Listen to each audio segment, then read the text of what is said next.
د رسول الله صلی الله علیه و آله وسلم د اهل بیت سره مینا او محبت ساتل دا د ایمان جز دی. اهل بیت څوک دي؟ اهل بیت د رسول الله صلی الله علیه وسلم اهل عیال، داغه بیبیانی چې امهات المؤمنین ورته وایي، داغه اولاد هغه کو نارینه دي او کو زنانه اولادی دي، دی ټولو ته اهل بیت وایي.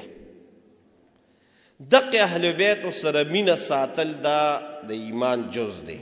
خامخا به ساتي، او که دی اون سات گناهگار به د رسول الله صلی الله علیه وسلم مجرم به. او د دې اهل بیت سره د مینې موږ ته الله هم حکم کړی دی او د الله رسول هم حکم کړی دی، بلکې رسول الله صلی الله علیه وسلم خو به زه په دې خبره ختمه کړم چې د دې دین دپاره څومره تکلیفات، څومره مصیبتونه هغه ازمایلي دي، څومره د تکلیفونو ژوند یې تېر کړی دی، او موږ او تاسو باندې څومره د مینې او د محبت هغه اظهار کړی دی، او زموږ او ستاسو دپاره څومره الله ته جړلي دي. خو رسول الله صلی الله علیه وسلم دا خبره په قرآن کې ده چې دا څومره دین کې تکلیفات ما برداشت کړي دي، دا دین تاسو ته ما در رسول دی،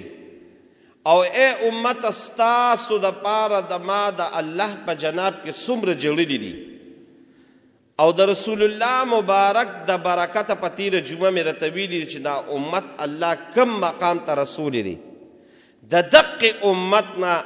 رسول الله مبارک وایي زه تاسو نه د هېڅ سوال نه کوم، اجر دنه نه علم، د هېڅ قسمه د دې څیزونو اجر دنه نه غواړم. لکه یو سړی دی او یو کار یې وکړه د هغې اجر موږ ټول غواړو، خو رسول الله مبارک وایي زه تاسو نه د هېڅ قسمه دقې دین تکلیفاتو ستاسو دپاره د دې جلاګانو هېڅ قسم اجر نه غواړم، صرف یو څیز غواړم، قل لا اسألکم علیه اجرا الا المودة فی القربا. یو څیز غواړم او هغه دا دی چې زما د اهل بیت او زما د اولاد سره مینه ساتئ، دا رانه غواړم، د دې سوال ده نه کوم.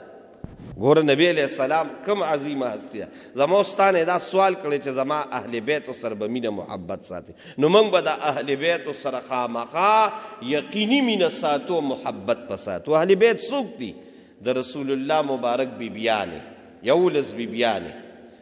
د رسول الله مبارک زامن، د رسول الله مبارک لوڼه، دې ټولو سره به موږ محبت ساتو، او الله دې دغه محبت نصیب کړي. بیا د نبی علیہ السلام هر یو بیبي سره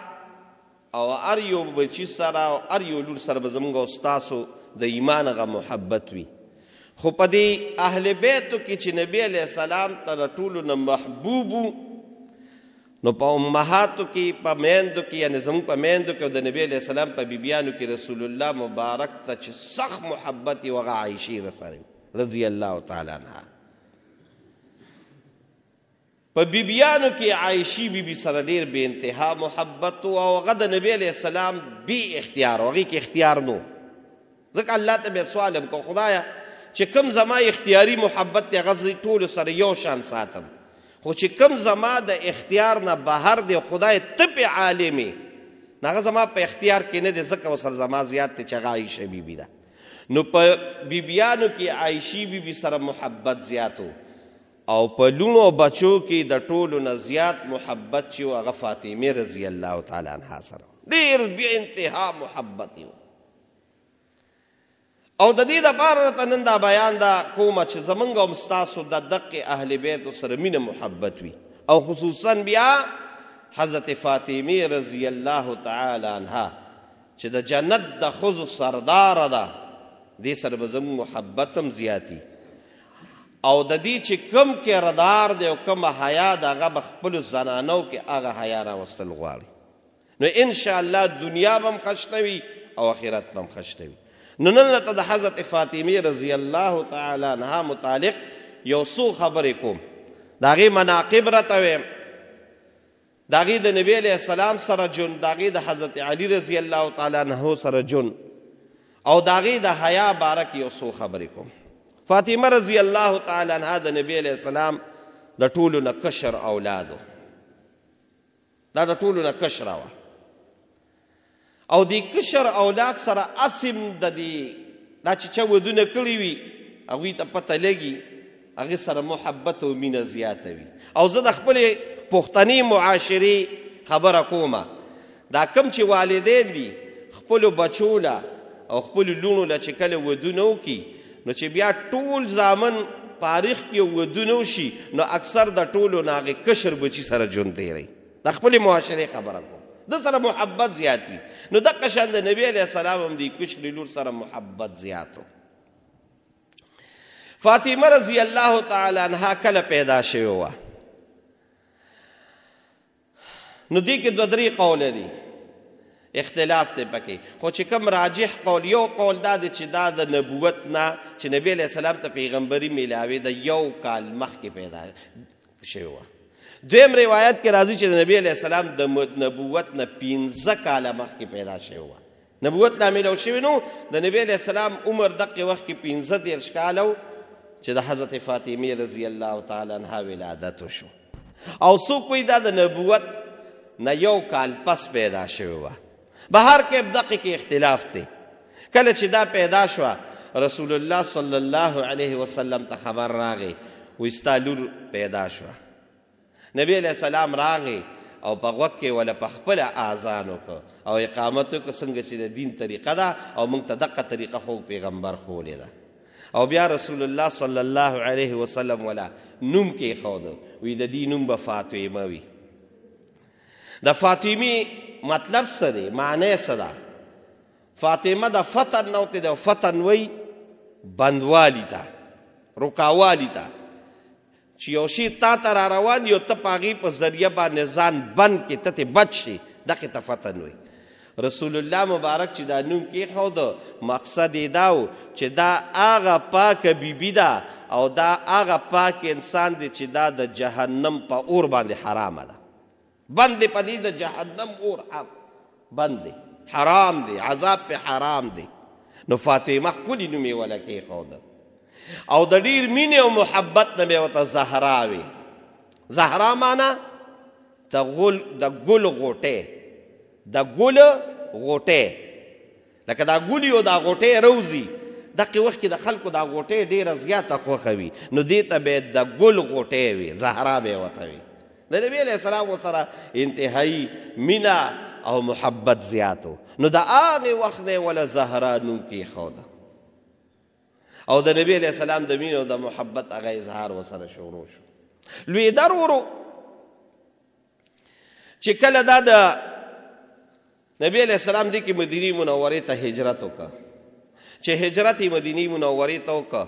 نو دقې وخت کې عمر د دې 14 کاله یا 18 کاله او یا 13 کاله. هغه چې کوم تاسو ته ما اختلاف د هغې عمر ویلو د هغې مطابق 18 کاله عمر، چې کله نبی علیه السلام مدینه منوره کې 2 کاله تیر کړل د دې عمر 18 کالو ته ورسېده نو حضرت ابوبکر صدیق رضی الله تعالی عنه په زړه کې خواهش پیدا شو چې دا خو د نبی علیه السلام ډېره محبوبه لور ده او یو نسبت په د نبی علیه السلام سره جوړ شي، نو د دې دپاره د رشتې پیغام ولیږه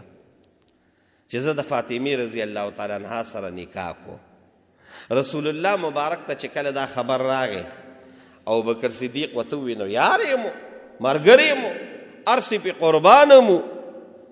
خو د نبی علیه السلام په زړه کې اراده بل شان وه، بل شان اراده راته ویم.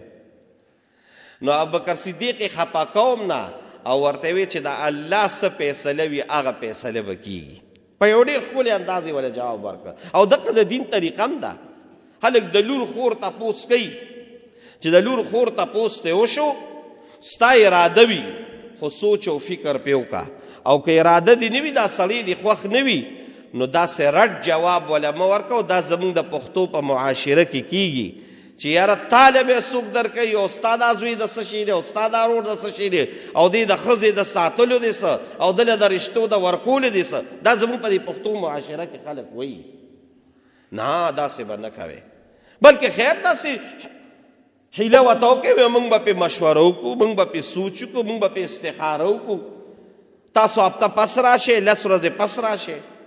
خو چې دا ګورې اولاد کله تاسو ته ما په تېرو جمعو کې مخکې ویلي دي اولاد بلوغت ته ورسي د بالغتوب نه پس نو بیا ورته ووایه وی دقه شان چلې موږ به پې سوچ نو کو اراده دې وه نو بیا وله ورکوه، که اراده دې نه وه نو یې زمونږ پې صلاح رانله. نو د پښتو په دې معاشره کې دا چلونه مه کوئ چې رد جواب وله ورکئ. نو رسول الله مبارک ابوبکر صدیق له رد جواب ورنه که بلکې ورته ویل چې د الله څه فیصله وي هغه به کېږي. بیا حضرت عمر راغی، حضرت عمر ته هم ده ووی رسول الله مبارک پیښ شو چې اوس د دې دپاره به رشتې راځي. نو د رسول الله صلی الله علیه وسلم په زړه کې اراده د حضرت علی رضی الله تعالی عنه وه، ولې یو خې د تره زوی و، بل حضرت علی رضی الله تعالی عنه چې کوم تربیت او غیږه کړې ده نو هغه نبي علیه السلام کړې ده. ځکه چې دی په ملکوټوالي د 9 کالو په عمر کې حضرت علی رضی الله تعالی عنہ ایمان وروړی دی او د هغې وخت نه پلار اگر چې پلار یې کافر و ابو طالب خو د هغې وخت نه رسول الله مبارک له ورکړو دا به ستا خادم یې او د ده تربیت ته کوه. نو نبی علیه السلام یې تربیت کړی او نبی علیہ السلام د هغه په اخلاق او عاداتو باندې پیو. نو حضرت علی رضی الله تعالی عنہ یې راوغوښته وی حضرت علی رضی الله تعالی عنہ زما دا اراده ده چې د دې خپلې نیازبینې لور نکاح تا سره وکړم. حضرت علی رضی الله تعالی عنہ ډیر زیات خوشحاله شو و یا رسول الله مبارک دا خو تا زما د زړه خبره وکړه چې زما نسبت تا سره دا جوړ شي چې یو خو مې د تره زوی مې او بل به مې سخر مبارک هم شي. نو زه په دې رشته باندې ډیر خوشحاله یم. نو چې حضرت علی رضی الله تعالی عنہ سره دا وکړه نو د دې نه پس رسول الله مبارک خپلې لور له لاړه او فاطمې رضی الله تعالی عنها ته وی بچی ما ستا دپاره زما په نظر کې اسد وره ما ستا دپاره زما په نظر کې چې د ټولو نه بهترین او خشته او اعلی اخلاق والا د خاون انتخاب و هغه مه وکړه او ته ما حضرت علی رضی الله تعالی عنہ ته د نکاح اراده وکړه آیا ستا خوښه ده او که نه ده. ګوره رسول الله مبارک ته د لور مبارک نه تپوس کوي چې ستا دې ته اراده شته او که نه. دا موږ ته دغه د شریعت هغه طریقه ښیي چې کله نکاح کوې دا هلک نه به هم تپوس کوې او د جینۍ نه به هم تپوس کوې. بیا ورته زه د خپلې پښتنې معاشرې خبره کوم. زمونږ په پښتنو معاشره کې بعضې وخت داسې چلو شي چې د جینۍ زړه نه وي د هلک زړه نه وي او موږ له رشتې وکړو او د دې سخت نقصانات دي، د دې سخت نقصانات. هلک نه هم تپوس کوه پلانکې ځای کې راله رشته کوم آیا ستا اراده شته دغه ځای کې د خوښه شته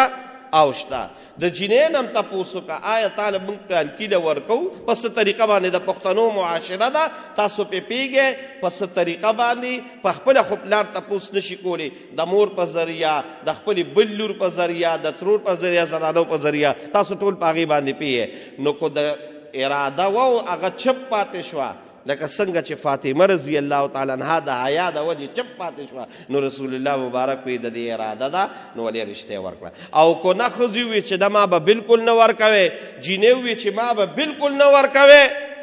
او انکار یې وکړه نو ګورې ورکولي بیا بیخي حرام خو نه دي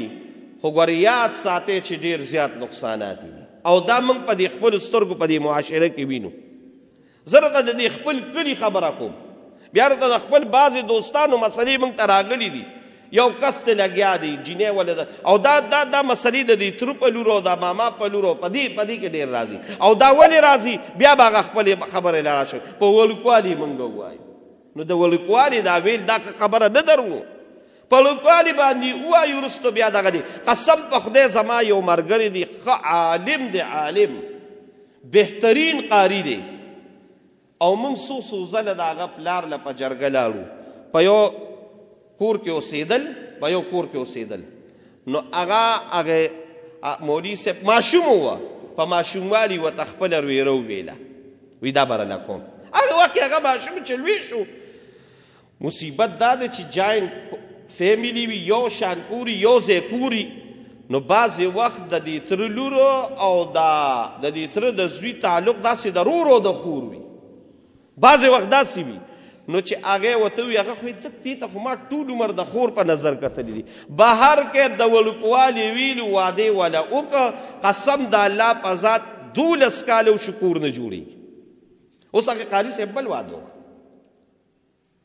نو دا ولې دا موږ تپوس نه کوو یو خو اول رشته په وړوکوالي کې وکړو او یا تپوس نه کوو نو بیا وروسته ډېر زیات نقصانات دي اوس زما هغه موضوع خپله پاتې کېږي یعنې دا ځان له موضوع ده مهرباني کوئ دا موږ ته شریعت هم وایي چې الناکح راغب والمنکوحة مرغوبة د جینۍ او هلک په دواړه رضا وي کو د یو رضا وي او د یو نارضا وي هم نکاح نه ده کېږي کو د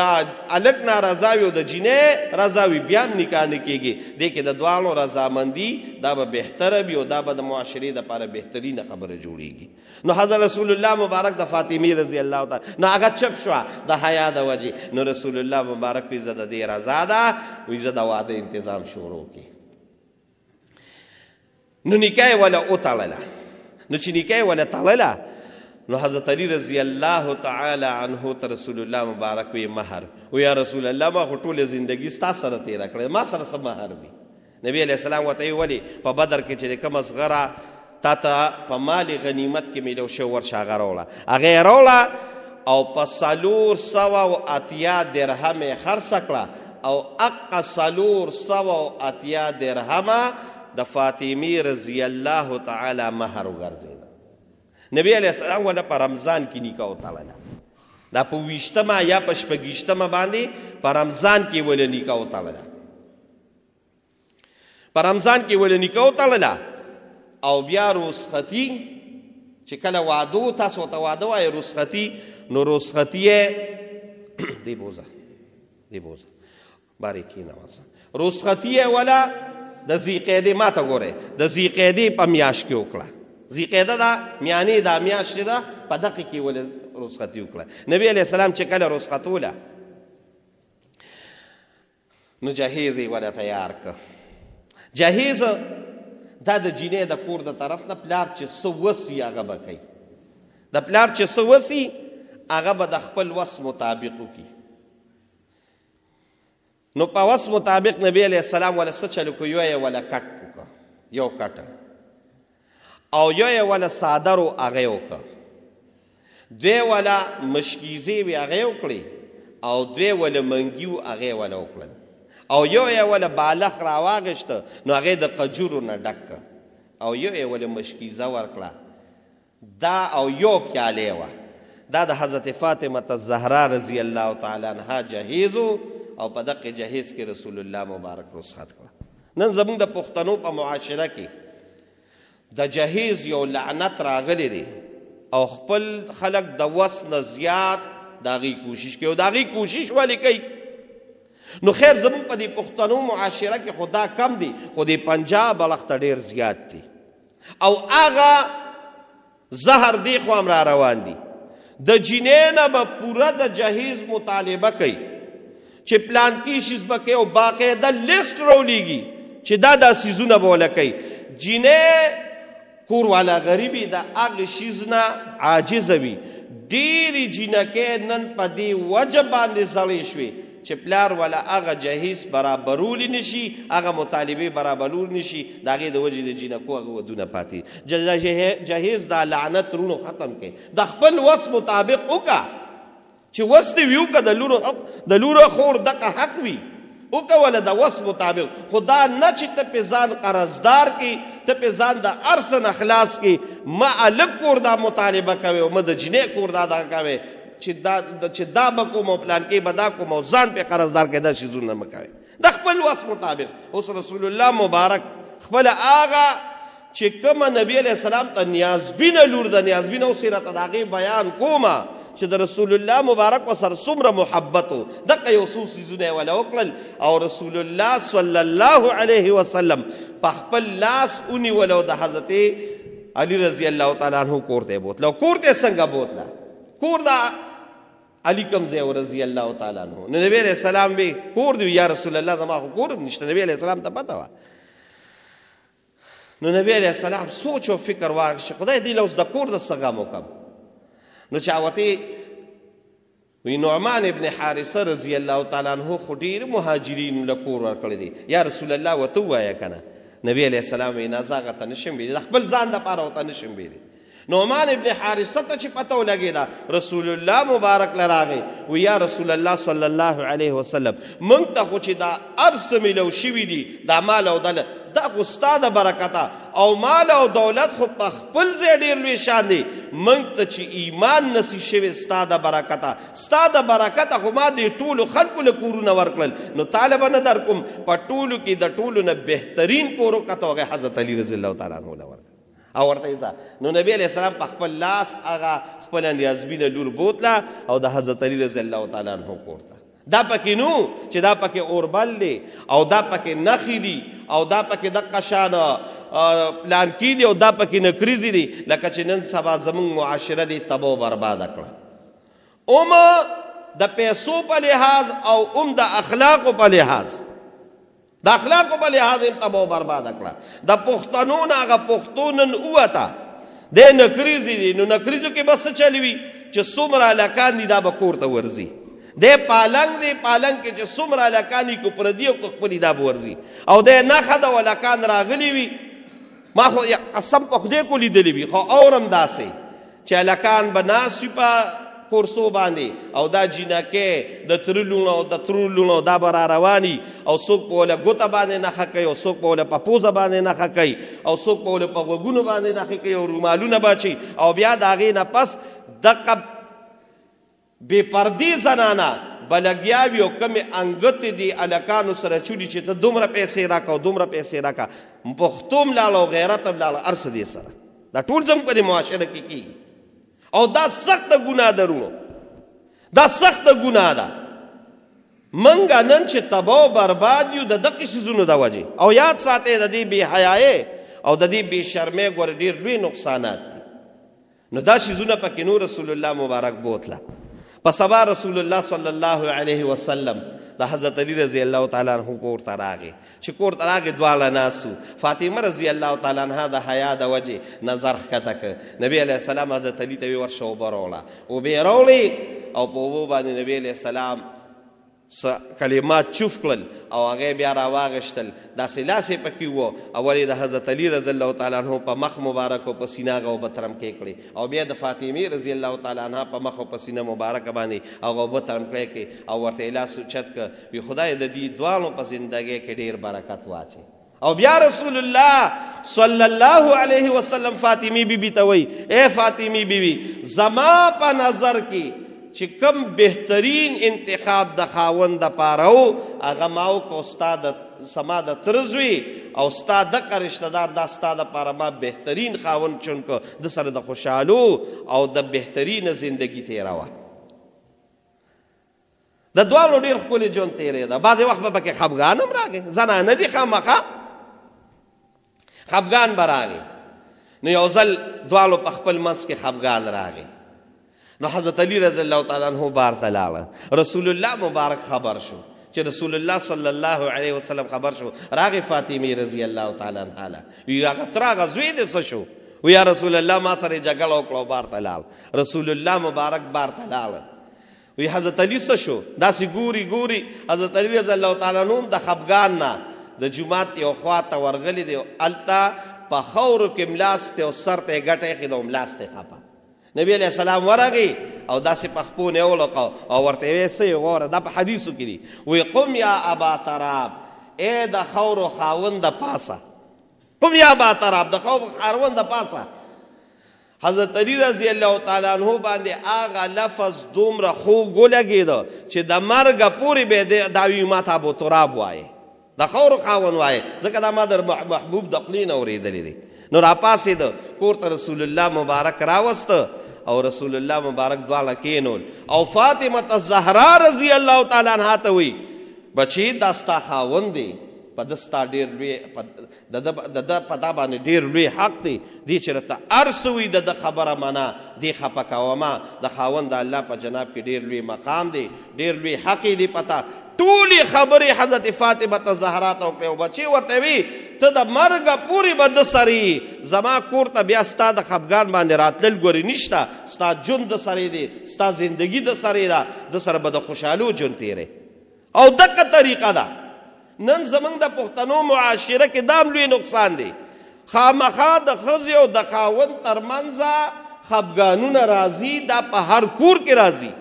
دا وی دا د ژوند سره تړلې خبرې تاسو پښتانه یو متل نه کوئ وایي چې کور کې دوه لوښي وي نو هغه هم خامخا کړنګېږي نو خامخا د ښځې او د خاوند ترمنځ خفګان راځي ښځه بیا ناقص العقل دی زر به لاړه شي پلار کره پلار بیا څه چلو کړي زر به کوتک راوالي او زه دې ما نه راشي او دې دا بوزي او دې دا چلو کړي زمونږ د پښتنو په معاشره کې ډېرې ښځې د دقې د وجې تباه و برباد دي نری ولې په خپل لاس ونیسه د خاوند ډېر لوی حق دی د خاوند ډېر لوی مقام دی خاوند ظلم کوي په څه طریقه په څه جرګه په څه معرکه باندې هغه پیکه خو لوڼه کور کې په دې دغه باندې مه کېنوئ چې نه نه در کوم او نه در کوم او پلان کې به کوم چې ته ورپسې راشې او چې ته ورپسې پلان کې جرګې راولېږې دا څیزونه مه کوئ د خپل کورونو حیا بعضې وخت مالې بعضې وخت خلک د لور او د خور دپاره او تاسو پښتانه هم یو متل کوئ وی د رور او د خور او د دغه دا شرم نه دی ګورئ رور او خور سره به څه غیرت وکړم زه او لور سره به څه غیرت زه وکړم نو دا څیزونه چې معاشره روانوي دې کې غیرتونه پرېږدي او دې کې د اخلاق نبوي نه کار والی نو انشاءالله کورونه به هم نه روانېږي نو نبي علیه السلام حضرت فاطمه زهرا ته ټولې خبرې وکړې هغې نه پس تر د مرګه پورې بیا د هغوی خفګان رانغی ژوند به یې ښکلې مزېدار تېرېده فاطمه ته زهرا به ټول لګیا وه د کور کارونه به یې کول چې څه میچن به یې کو اصله به یې ګیا اچوله نور د کور روټۍ چای وغیره کول یو ځل حضرت علی رضی الله تعالی عنه راغی چې راغی او وی کتل نو د فاطمه زهرا رضی الله تعالی عنها دا لاسونه دې کې پولې راغلې وې چې پولې راغلې وې ورته یې وکتل نو پیښو چې دا خو ټوله ورځ د کور کار کوي میچن کوي نو حضرت علی رضی الله تعالی عنه ورته وی داسې چل دی چې نبي علیه السلام له غلامان راغلي دي یو جهاد کې نو فاطمې رضی الله تعالی عنها ته لاړ شه او بابا ته دې وایه چې دقه شان زما د لاسونو ته وګوره او دې کې پولې تڼاکې راغلي دي موږ له یو غلام راکړه فاطمه ته زهرا وی زه نه ځم خو بهر کې حضرت علی رضی الله تعالی عنه مجبوره کړه چې راله فاطمه رضی الله تعالی عنها نو نبی علیه السلام نو د ډېر حیا نه یې غږ هم ونه کړ بس واپس لاړه خو عایشه بیبي پې پیښ وه نو نبی علیه السلام ته فاطمه رضی الله تعالی عنها راغلې وه وی ولې وی یاره نور خو پې نشم خو خفه وه نو نبی علیه السلام واپس راغی ورته وی څله راغلی وي دې بیا هم د حیا نه غږ نه کو نو حضرت علی رضی الله تعالی عنه ته یا رسول الله ما درلېږلې وه وی ولې وی تاسو ته غلامان راغلي دي او د دې لاسونو ته وګوره په دې تڼاکې راختلي دي پولې راختلي دي دا ټوله ورځ میچن کوي اصله ګیا اچوي نور د کور کارونه کوي نو ما دا درلېږلی وه چې کوم غلامان راغلي دي نه هغې کې یو غلام دی خپلې لور له ورکړه تاسو د الله په ذات یقینو کې حدیثو کې دا واقعه ده رسول الله صلی الله علیه وسلم د فاطمې بیبي لاسونه راواغېشتل او ښکلې کړل او ورته یې بچې دا ټیک ته ماله غلامان راغلي دي خو ما ته د احد او د بدر د یتیمانانو هغه میندې او یتیمانان دغه دي نو ما هغه غلامان په هغوی تقسیم کړي دي تا له نشم در کولی خو زه بچې ته زما بچې تا ته د دې غلامانو نه او د دې خادمانو د یو وینځو نه بهترین یو څیز در کوم او هغه بهترین څیز څه دی هغه دا دی چې کله ته د شپې سملې کله ته د شپې سملې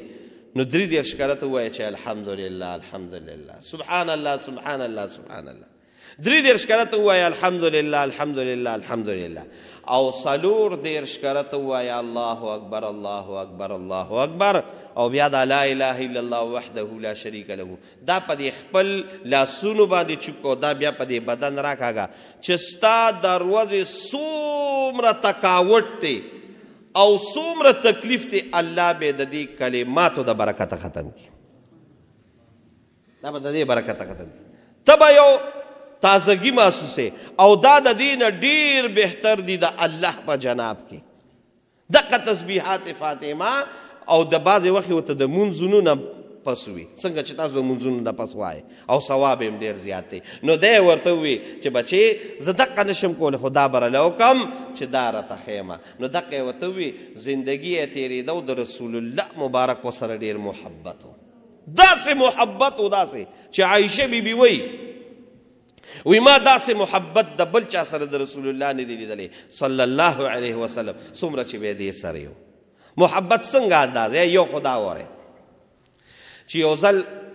حضرت علی رضی الله تعالی عنہ دا خواهش ظاهر کړ دا خواهش چې زه بل واده کوم نو شریعت اجازت ورکړی دی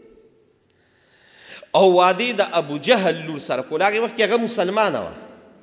فاطمې رضی الله تعالی عنها ته چې پته ولګېده چې د حضرت علی رضی الله تعالی عنہ واده کوي نو رسول الله مبارک لراله و یا رسول الله مبارک علی خو واده کوي بله نبی علیہ السلام ته چې دا پته ولګېده نو نبی علیہ السلام حضرت علی راوغوښته وایي داسې چل دی چې ټیک ته دا به ابو جهل لور مسلمانه ده خو د دی به بنه جوړېږي دا خامخا او چې بنه جوړه شوه نو سبا به یو بل سره جګړه شروع کړي نو ظاهره خبره ده چې فاطمه رضی الله تعالی عنها به چېرته دې ته د خپل پلار پیغور وکړي چې پلار خو دی کافر و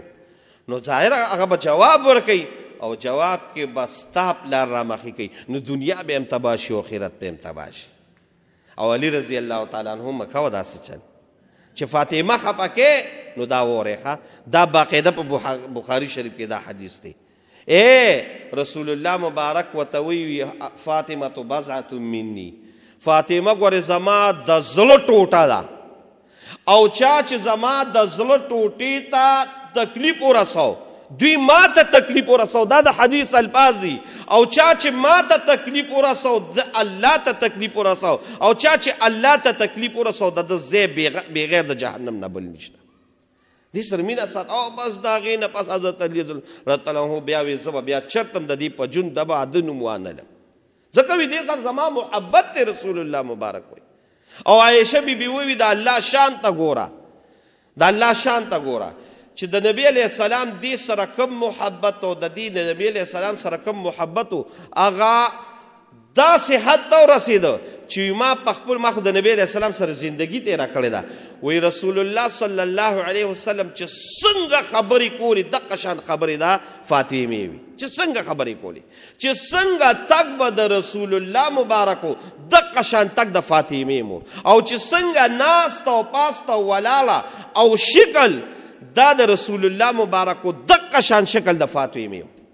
د نبی علیه السلام هغه محبت دی حتی رسېدلو او دریم نمبر وره د نبی علیه السلام سره داسې محبت و چې رسول الله مبارک به کله په سفر ته په سفر چرته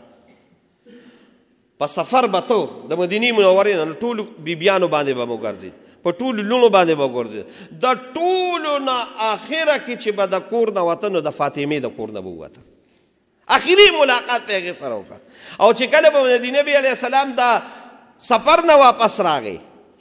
کور ته به مدینې منورې ته راغی نو ګوره د خپلو بیبیانو کورونه مو د نورو لوڼو کورونه مو د ملګرو کورونه به مو خو قسم په خدای په حدیثو کې راځي چې رسول الله مبارک به د هغې پورې خپل کور ته نه ته چې تر څو به د بي فاطمې کور ته اول لاړه سفر کې د ټولو نه اخره کې تک او چې وا سفر نه به واپسي وه نو بیا به د ټولو نه لومبي رسول الله صلی الله علیه وسلم رسول الله مبارک به د دې کور ته راغی نو دې سره به ملاقات وکړو د دې نه به د حسنینو تپوس وکړو پوښتنه به وکړه نو چې د دې د کور نه به فارغ شو نو بیا به رسول الله مبارک لاړه او عایشه بیبي وایي بل مې یو ناشنا منظر بل لیده او دا به مې تر د اخره پورې تر مرګه پورې به تپس کېدم او هغه پس کېدم به دا چې رسول الله مبارک کرې به کله دا راله نو زه خو قریب وم زه خو مور ومه نو چې کله به دا راله رسول الله مبارک به ناسو چاته به هم نه پاسېده چاته به هم نه پاسېده خو چې کله به دا راله نو رسول الله مبارک به د خپل ځای نه راپاسېده ځان ته به یې راجوخته کړه لاس پې وله ښکلي کو او بیا به په خپل صادر باندې چې کوم ځای نبي علیه السلام نو هلته به یې کېنوله او ډېر د مینې محبت اظهار به ورسره کو دغه شان چې نبی علیہ السلام دوی کره لاړه ابو ترا پاسې دا باقاعده سو کرته ما دا لیدلو چې نبی علیہ السلام به د دې لاس کولو د دې تندی به کولو دا ولې محبت وسره زیاتو مینه وسره زیاته وه او د دې په مقام به خوشحالېدم حضرت حذیفه رضی الله تعالی عنه وی یو ځل د شپې مور راته وی چې لاړ شي نبی علیہ السلام ته د ځان د مغفرت سوال مو کو زما د مغفرت دعا م ترې وغواړه حذیفه رضی الله تعالی عنه وی رالمه رسول الله مبارک وی د ماسوتن منځ شو وی نبی علیہ السلام د ماسوتن منځ کو وی ټول خلک لاړل وی نبی علیہ السلام هم لاړ وی زه د یارې نه نشم ورپاسېدی وی څه وخت نبی علیہ السلام واپس جومات ته راغی وی تیاره وی نبی علیہ السلام د نفلو نیت وتړه وی اوږد نفل یې وکړل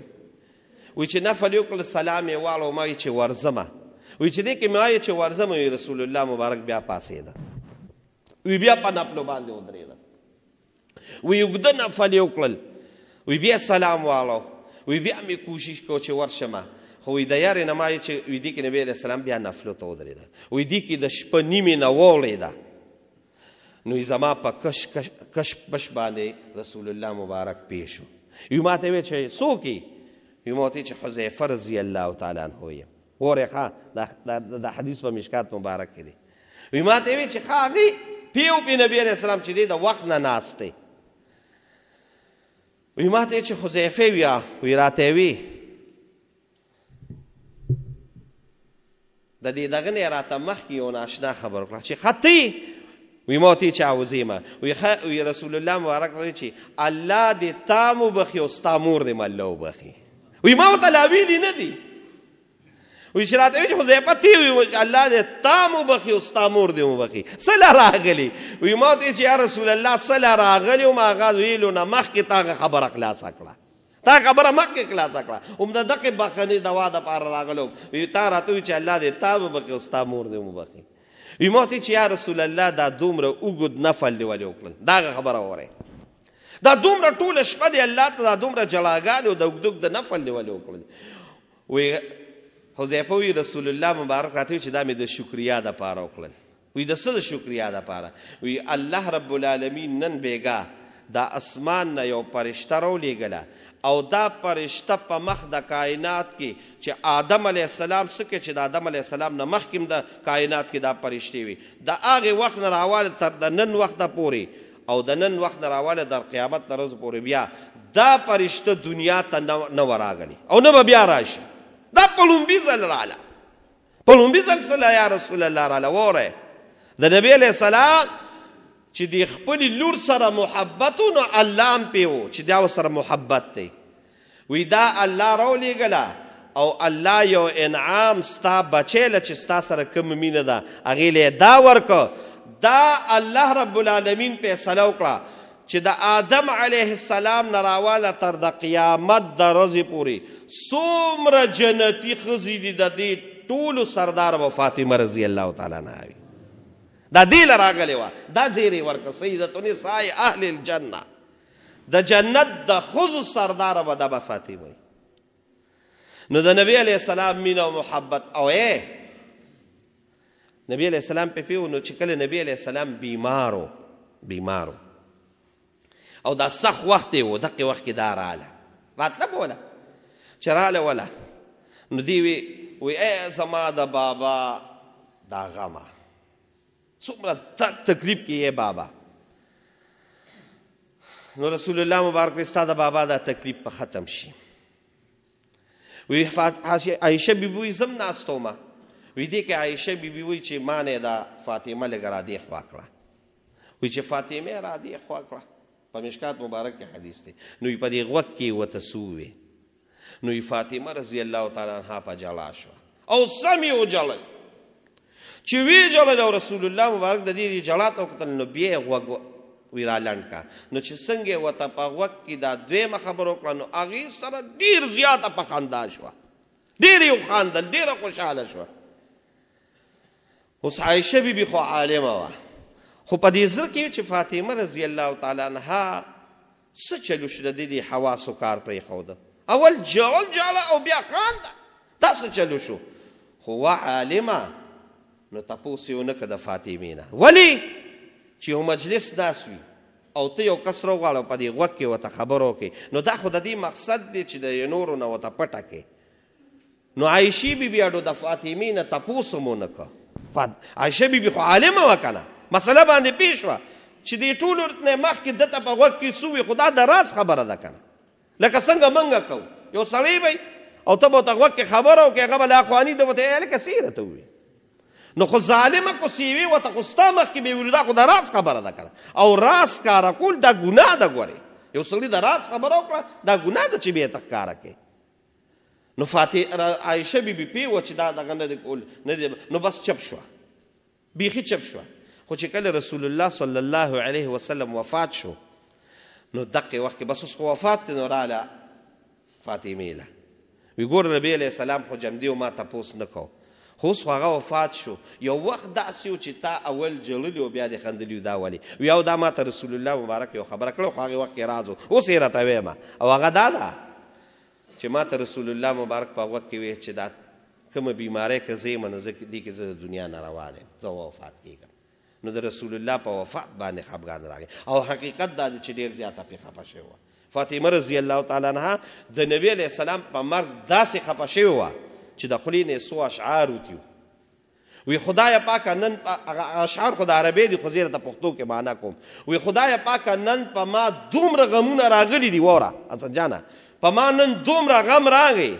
کو دا غم راوالي او په ورځې واچې نو د ورځې نه به شپې جوړې شي، او که په شپو یې واچې نو د شپو نه به د دې غم په وجه باندې ورځې جوړې شي. دومره غم دی نن په ما. نو ډېر زیات یې وجړل. نو بیا ورته دا ودې خندل ولې؟ وایي دا خو یې راته یو ډېره ناشنا خبره وکړه. وایي ما ته یې وی چې په ټولو بیبیانو کې او زما په ټول خاندان کې د ټولو نه لومبې ملاقات چې کېږي ما سره او لومبې ما سره په قبر کې میلاویږي او ما سره د کېږي نو هغه ته یې ستا نه به د ټولو نه وړاندې به ته ما سره میلاویږي. همدغه شان وشو. 6 میاشتې پس د رسول الله مبارک د مرګ نه 6 میاشتې پس وفات شوه. او وفات یې څنګه؟ وفات یې څه عجیبه و. د شپې خوب ولیده. علي رضی الله تعالی عنه ته دا خوب بیان کړی مو. نو د سارې لګیا ده، اوبه م راډکوي، په یو لاس باندې میچن هم کوي، کور هم صفا کوي، د ټول کور دا کارونه کوي. نو علي رضی الله تعالی عنه وله راغی وی دا څنګه نن په یو لاس باندې لګیا یو اوبه م راډکوي او د کور ټول کارونه دې شروع کړي دي، ولې چېرته روان یم؟ وی په یو ډېر سفر روان یم. علي رضی الله تعالی عنه سره داسې ګپ لګو، خلک ګپ لګوي. رسول الله مبارک په عایشې سره هم ګپ لګو، داسې ګپ یې ورسره لګو. یو ځل عایشه بیبي سر یې تړلی دی او رسول الله داسې وایي کوي چې وایي کوي. نو رسول الله مبارک راغی وی ولې؟ وی په سر مې درد دی ډېر سخت او دا دې جوړې مرمه. نبي علیه السلام ورته په خندا شي وی چې وفات شي هر څه به په خپل لاس وکړم، په خپل لاس به دې دفن کړم، په خپل لاس به راباندې جنازه وکړم، دا به وکړم دا به وکړم. عایشې بي ورته او وی لاره به راته اوسګاره شي او دا د خندا خبرې ورته وکړې. نبي علیه السلام ورته نه ته به نه وفات کېږي، ستا نه به مخکې زه وفات کېږم. نو داسې ګپ یې لګاو. نو علي رضی الله تعالی عنه جوړې دا ګپ لګوي نه بېګا رسول الله صلی الله علیه وسلم او دا 3 رمضان دی، 3 رمضان سن 11 هجري ده. وی بېګا رسول الله مبارک په خوب کې راغلی دی. وی ما ورته ډېر دا جاړه او دغه کې راته وی چې خفه کېږه ما پېشمني دې بېګا کړې دی او بېګا مې ښځه پېشمني بېګا علي رضی الله تعالی عنه سره کړې دی او څه ده روژه به مونږ سره ماتې. نو زه د دنیا روان یم. لاړ او غسل یې وکړ، په خپل یې غسل وکړو، خادمې ته ما غسل وکړو او د کور په دغه کې کټ واچو او په هغې باندې سم لاسته او ښې لاس یې د سر د لاندې کړو، قبلې ته یې مخکې او ساته یې لاړه. خو د هغې نه یې مخکې یو خفګان به کو. وی ممکنه د وفات راشي خو یو ډېر لوی غم دی را سره. د ابوبکر صدیق رضی الله تعالی عنه بیبي وه، هغې سره ډېره ښکلې مرګیتیا وه. اسما بنت عمیس رضی الله تعالی عنها، هغې سره ښکلې یارانه و مرګیتیا یې وه، دوستانه یې وه. نو هغې ته یې بعضې وخت خفګان کو. وی ته دا خفګان ولې کوې؟ وی یاره زه خفګان د دې د وجې کوم چې فاطمې رضی الله تعالی عنها کې ډېره حیا وه، دې خبرې له راتلم. د حیا یو لویه مجسمه، داسې حیا چې په مخ د کائنات کې به داسې حیا په بل چا کې نه وي کومه چې حضرت فاطمې رضی الله تعالی عنها کې وه. او دغه حیا د هغې یو زیور او دا د ښځې زیور هم دی. حیا کومې ښځې کې دا د الله په جناب کې د دې ډېر لوی مقام دی، ډېره لویه مرتبه ده. نن زمونږ خلک بې حیا شوي دي او خصوصا ښځو کې چې کومه بې حیایي راغلې ده هغه په حد درجې ده. او بیا اغیار لګیا دي، دا یاد ساتئ، اغیار لګیا دي چې په څه طریقه موږ په زنانو کې بې حیایي راولو. نو نن بیا چې د هغوی کم سکیم او سازش دی 8 مارچ پرون نابل ورځ تېر شوي دی، چهارشنبې په ورځ بیا هغه خپل ارامیتوبونه هغې ښځو کړي دي چې مې راجسم او میری مرضي او زه چې څه کول غواړم هغه به کوم او زما یو خاوند ته اډوجت نشته او ماله د مذهب نه ازادي راکې، ماله د دین نه ازادي راکې، ماله د قرآن نه ازادي راکې، ماله د رسول الله مبارک نه ازادي راکې چې زه څه کوم هغه به کوم، مې راجسم میری مرضي. دا دې خلکو ته دا دغه کوي او لګیا دي. بعضې خلک د دې په سپورټ کې هم لګیا دي. کومه بې شرمي بې حیایي خصوصا زموږ په زنانو کې راغلې ده، کومې دا دغه قسم دی د دې د وجې ګورې تبو برباد کیږو. زه ډېر افسوس سره دا خبره کوم، افسوس سره صرف دا عبرت په طور باندې ویم. زموږ دغه ملکونو دي اوس پکې زلزله راله، شام، دغه اردن، دا ترکی مسلمانان دي، د لاک نه زیات خلک پکې لګي او شهیدان شو. خدای د هغوی شهادت قبول کړي. خو که تاسو لږ شان سوچ د پسې پردې نه واړو که نه، نو نن سبا خو ما تا ته ووایي دور د سوشل میډیا دی. د ترکي یو مسجد یې ښه و، په هغې کې بربنډې ښځې لګیا وې لوبې کولې. شته په دې نیټ باندې شته. د شام کې وګوره د فلسطین ښځې، نن هم د فلسطین ښځې په پینټونو کې ګرځي، شرټ کې ګرځي، ویښتې دغه شوي. زموږ مسلمانانې دي، موږ پرې خفه کېږو. نو دا یاده خبره ساتئ چې داسې زمونږ د دې معاشره کې هم دی چې کله یو دوه کسه په جګړه شي نو خلک خپل ماشوم له ډب ورکوي. نو الله رب العالمین د کافرانو دپاره خو هر څه کوي، د هغوی دپاره دنیا د دنیا الدنیا سجن المؤمن و جنت الکافر. دنیا د مؤمن دپاره جیلخانه ده او د کافر دپاره جنت دی. هغه چې څه کوي دي، فیصله به آخرت کې ده کېږي. مسلمان دپاره خو دا جیلخانه ده، دې کې خو به دی د حیا او د عزت او د قرآن او د رسول د ژوند د لاندې وخت تېروي. نو که تا غلطي وکړې نو ظاهره خبره سزا. نو الله وایي ولنذیقنهم من العذاب الادنی دون العذاب الاکبر، لږ څه عذاب در کوم لعلهم یرجعون، چې واپس شي. نو دغه د بې حیایۍ د وجې دا زلزلې راغلې. زموږ پاکستان هم لګیا دی په بې حیایۍ کې وړاندې کېږي. د ښځو د ډانسونو وګوره، خصوصا د جلسو کې وګوره، تا ته پته ولګي دا یو ورونو د بې حیایۍ یو سیلاب را دغه کوي. او دا د اغیارو کوشش دی چې دې قوم کې بې حیایي راوله، چې بې حیایي راله دوی سره بیا د سره جګړې مه کوه. بې حیا قوم چرته هم جګړه نشي ګټلی.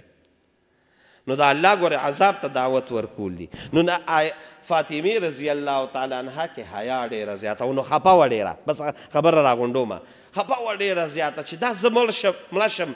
نو د سړو په شان دغه شان کټ کې پردي، نو د ښځې وجود هغه کم اندامونه دي خو واضح کېږي. خدای دا به څه چل کېږي. اسما بنت عمیس رضی الله تعالی عنها ورته وایي خفه کېږه ما، زه حبشې ته یو ځل تلم، ما په حبشه کې د ښځو جنازه ولیده. د ښځو د کټ د پاسه به د قجورې دا کم خرامونه چې دي دا به داسې رادغه کړو، د هغې د پاسه به یې څادر اچولو، نو د زنانه وجود به هغې کې نه ښکارېده. دا کم چې زمونږ استاد د پښتنو په علاقه کې دا د مړي د کټ د پاسه دا ډولۍ وي، دقه شان ډولۍ وه. وی فاطمې چې دا خبره واورېده نو هغه وی یو ما هغه چې د رسول الله مبارک ورته وي چې ته به زما د وفات نه پس ما سره په لومبي ځل ملاقات کړي. د هغې وخت نه راواله تر د شپږو میاشتې پورې دې خندلي نه وي چې دا یې واورېدل ډېره زیاته په خندا شوه، خوشحاله شوه. او هغې ته یې ویې تا ته زما وصیت دی چې دا چل به کوې. او مقه شان یې وکړل چې کله دا وفات شوه د دې د ډولۍ د پاسه دقه شان څه چل وکړه، هغه د کټ د پاسه یې ډولۍ جوړه کړه او وی د شپې به زما جنازه کوې. د شپې یې جنازه وکړه. او دام یاد خبره ساتئ چې د هغې وخت نه هغې وخت کې خو ټیک ده، خو تر د نن وخته پورې د فاطمې رضی الله تعالی عنها قبر نه دی معلوم. داسې په حیا او په عزت کې دا کړه. ولې د الله په جناب کې د حیا او د عزتمندې ښځې ډېر لوی مقام دی. اخري خبره کوم، رسول الله مبارک صحابه ته ناست دي او رسول الله مبارک تپوس وکړ، وایي تاسو ته دا پته لګي چې د ټولو نه بهترینه، د ټولو نه اعلی او د ټولو نه لویه جنتي ښځه څوک ده؟ صحابه پاسېدل، چا وی چې څوک روجې ډېرې نیسي. نبي علیه السلام وینا بل صحابي پاسې یا رسول الله چې ټوله شپه الله ته ولاړ. نبي علیه السلام وی ښه عمل دی خو دقه بهترینه ښځه نه ده.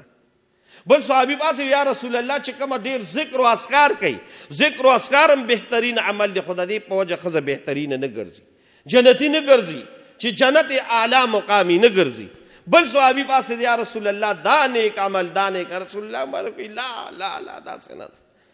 چې دا لا د اواز دا نه اواز اورېده. نو حضرت علي رضی الله تعالی عنه غټې شان پټ پاسېده، خپل کور ته لاړ او فاطمې رضی الله تعالی عنها ته وی بابا دی یو ناشنا سوال کړی دی، څوک هم جواب نه ورکوي. څه سوال دی؟ وایي د ټولو نه بهترینه اعلی جنتي ښځه څوک ده؟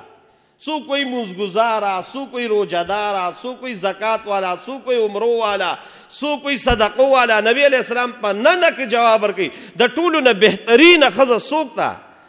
حضرت فاطمه الزهرا رضی الله تعالی عنها ورته وایي زه راته ښیم که نه چې د ټولو نه بهترینه ښځه څوک ده؟ د ټولو نه بهترینه اعلی جنتي ښځه هغه ده چې د دې په ښځه باندې په سړي باندې نظرونه لګي او د سړي د دې ښځې باندې نظرونه لګي. دا د ټولو نه اعلی ښځه ده. د دې ښځې په پردي سړي باندې نظرونه لګي او د پردي سړي په دې ښځه باندې نظرونه لګي. نن به زمونږ ښځو سره لګیایي غټې غټې تسبیح او نرخې ده کاونټر پیدا کړي، په رکشه کې به ناست وي، کاونټر به تا ته داسې مخامخ کړي او مخ به یې ښکاره وي لګیا دی. ذکرونه به کوي، دغه به کوي، بعضې به پکې دغه او مخونه به یې ښکاره وي، په پردې به هېڅ لحاظ نه ساتي. مه ذکرونه کوه، مه فکرونه کوه، ښه خبره ده، زه دې منې کوم نه، خو د ټولو نه اعلی څیز چې ستا دپاره دی هغه پرده ده. په دې باندې به ته لوی مقام ته رسې، په دې باندې به ته لوی مرتبه رسې. او که پرده دې نه وي نو بس په دې آخري حدیث باندې خبره ختمومه. رسول الله صلی الله علیه وسلم فرمایي چې یو ښځه ده، ښځه واره دا زنانو ته دا خبره ورورسوې، یو ښځه ده، ښځه پخوا به دا ښځې د رسول الله مبارک په دور کې جومات ته راتلې، یو زنانه ده او دا مکمل پټه ده، په پرده کې ده. دې خبرې ته لږ شان غوږ کېږدی، دا زړه په غوږ ورته غوږ کېږدی، مکمل پرده ده. زه به دې وخت کې داسې ووایم چې دا کومه زموږ د زنانو د شټل کلاک دا برقه اچي، داسې دا خپې هم پټې دي، دا مخ هم پټ دي، دا لاسونه هم پټ دي او دا خپې هم جورابې اچولي، داسې پټه ده او جومات ته را روانه ده. خو دې ښځې څه قدرې کار کړی دی؟ مخ یې نه دی ښکاره، د مخ ښکارهتوب خبرې خو بیا وروسته دي. دې ښځې خوشبو لګولې ده او دغه خوشبو جومات ته را روانه ده. ګورې مانځله، پخوا به ښځې مانځله راتلې او دا خوشبو دې زنانه لګولې ده او دا زنانه دې جومات ته را روانه ده او دغه خوشبو په پردي سړیو لګېده، په نامحرمه سړیو لګېده. زما دې د الله په ذات باندې قسم، مشکات مبارک حدیث حواله مې درکړه. رسول الله مبارک وایي چې دا کومه خوشبو په دې پردي سړیو لګېده، دا ښځه څه شی دی؟ دا ښځه چې اوس کور ته واپس لاړ شي نو چې څنګه مونږ تاسو باندې لویه بې اودسي ووړي او سړی هغه غسل کوي، پوزه کې اوبه واچي، خوله کې واچي او ټول بدن وینځي، دقه شان چې دا په پردي سړي خوشبو لګېده، دا ښځه به دقه غسل کوي، د غسل یې نه وځي، دا به داسې غسل کوي. او بیا رسول الله مبارک څه وایي؟ دا ګورې د جومات خبره مې راته وکړه او حواله مې د مشکات درکړه. رسول الله مبارک یو زنانه ده، پردې مکمل اچولې ده، خپې هم پټې دي، لاسونه هم پټ دي او خوشبو یې لګولې ده او بازار ته لاړه. دا خبره اورئ، بازار ته لاړه، مخ نه دی ښکاره. ګورې دا مخ ښکاره کول خبره نه، لاسونه هم پټ دي، خپې هم پټې دي، خوشبو یې لګولې ده او بازار ته لاړو. په دې بازار کې یو نامحرم سړي باندې د دې دا خوشبو لګېده. رسول الله مبارک هغه هستي چې په خلکو پردې اچوي، هغه هستی وی دا ښځه زناکاره ده، زناکاره ده، زناکاره ده. دې ښځې ته نبي علیه السلام زناکاره ویلې ده. یا لکه مخ پټ دی، خپې پټې دي. نو چې کم ستا په دې دنیا په دې فنکشنګونو کې او په دې ودونو کې دا لاسونه ښکاره کړي او دا غاړې ښکاره کړي او بېادبي دې معافي دا د سکرینونه هم لګېدلې دي داسې جامې اچولي چې د هغې بدن ټول اعضا ښکاري د دې ښځې به د جهنم نه ځای بل مقام نه وي. نو ځان کې د بیبي فاطمه الزهرا ده نو چې راله نو اوس یې اخري شان ته ووره. رسول الله صلی الله علیه وسلم فرمایي زما لور حیاداره وه د دې حیا هغه دغه خو د جنت سردار هم شوه خو یو پروټوکول به وله الله د قیامت په ورځ ورکوي. هغه پروټوکول به څه وي ابدا وي چې کله دا جنت ته روانیږي نو الله رب العالمین به په کروڑونو فرشتې پیدا کی فرشتې حورې او دغه حورو په منځ کې به دا ولاړی او دا به الله رب العالمین جنت ته داخلي څنګه چې څومره د حشر میدان دی د آدم علیه السلام نه راواله تر د قیامت د ورځې پورې څومره خلک جنتیان دي دې ټولو ته به الله وایي سترګې ښکته کې زما د محبوب لور بیبي فاطمه الزهرا جنت ته داخلیږي نو یو کس به هم نه ګورئ لاندې به ګورئ د دقې لاندې سترګو کې به فاطمه جنت ته الله داخله کړي. دا حیا او دا عزت کمال دی. خدای پاک دې زمونږ او تاسو په لوڼو خویندو میندو کې حیا راولي. دعا کوئ الله زموږ په حال باندې رحم وکړي.